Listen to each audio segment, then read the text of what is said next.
From its steel-toothed grille to its feline claw tail lamps, the 2011 Jaguar XJ is all new. But instead of making you wait, we decided to get on a plane and give viewers a real-world test drive a sneak peek. We're here in the UK to celebrate the 75th anniversary of Jaguar, or Jaguar as they say here.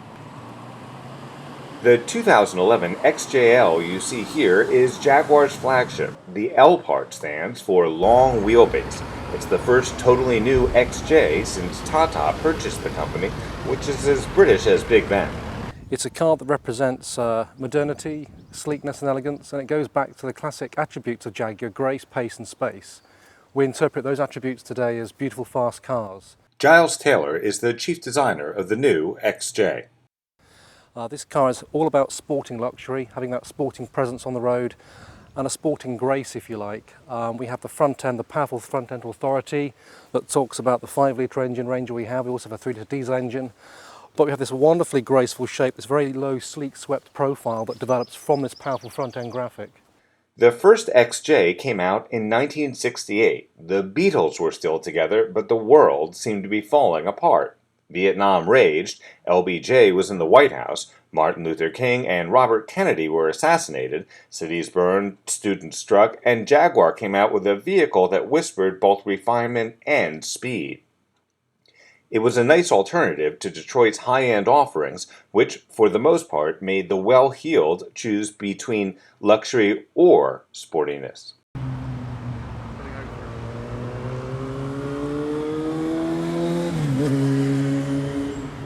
The air vents were a very conscious decision on the part of the design team to put something tactile in the car, visually tactile, but obviously physically tactile as well. We feel there's a sense of crafted luxury that goes hand in hand with a British interior. While the air vents for the 4-zone climate control are designed to evoke jet engines, the dash is evocative of Italian speedboats of the 1950s, particularly Riva boats. The key thing for us as the design team in charge of this car was this lovely sense of architectural purity. This single line that would envelop the 5 passengers, the front driver, the front passenger in this single entity. So this line, which we call the Riva line, it is derived from the Riva launches of the Italian 50s. Very much the sense of a line that rises from the rear and encompasses the front cabin as well as the rear cabin. So it's an inclusive line, it's a social line, we feel.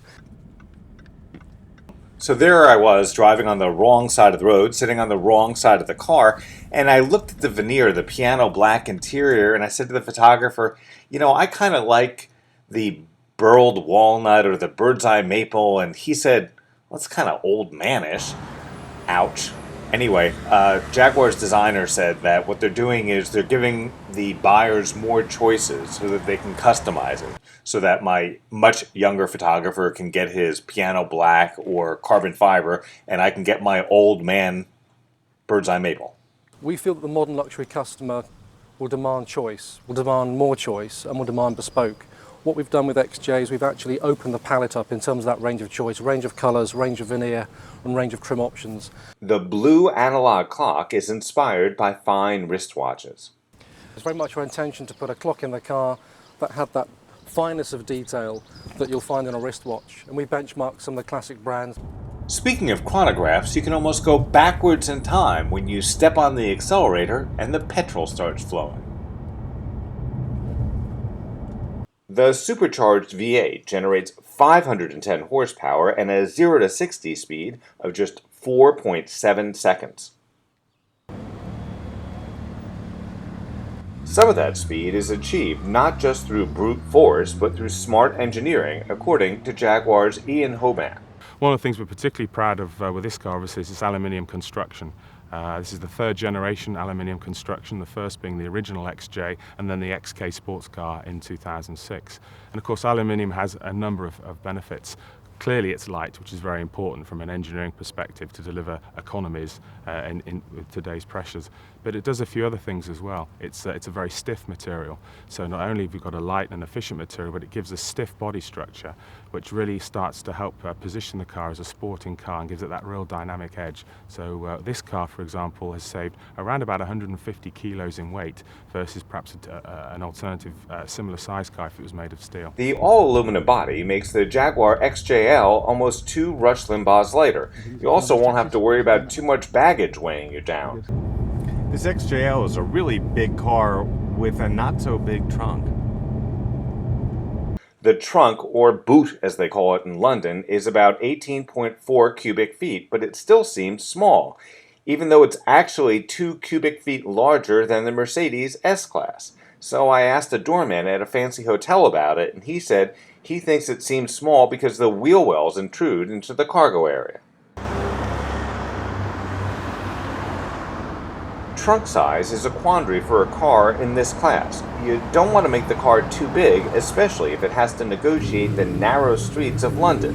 As you can see from the damage a certain reporter, okay, it was me, did to the left front wheel of the XJL while parallel parking a right-drive car on the left side of the road when I was in London.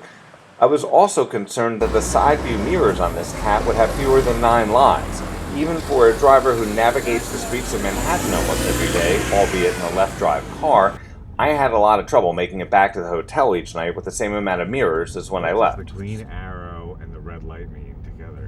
While I criticized BMW for making the 6 Series trunk massive while skimping on rear seat legroom, it seems to be the opposite case in this Jaguar. There's plenty of rear seat legroom in the XJL, and you can always put some luggage in the back seat, but it's a bad idea to put passengers in the trunk.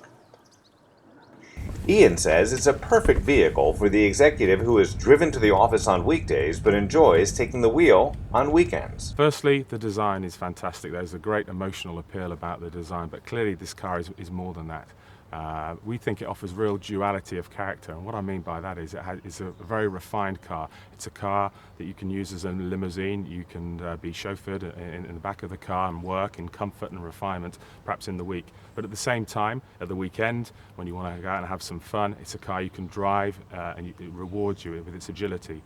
Among the interesting appointments on this Jaguar were a second sunroof for the back seat, Her Majesty's picnic tables, and an electric pink or purple or something felt interior to the glove box and center console, which also contained both an iPod input and a USB input. Apparently, a lot of people are bypassing the whole iPod thing and just putting their tunes on a memory stick and plugging that into the car.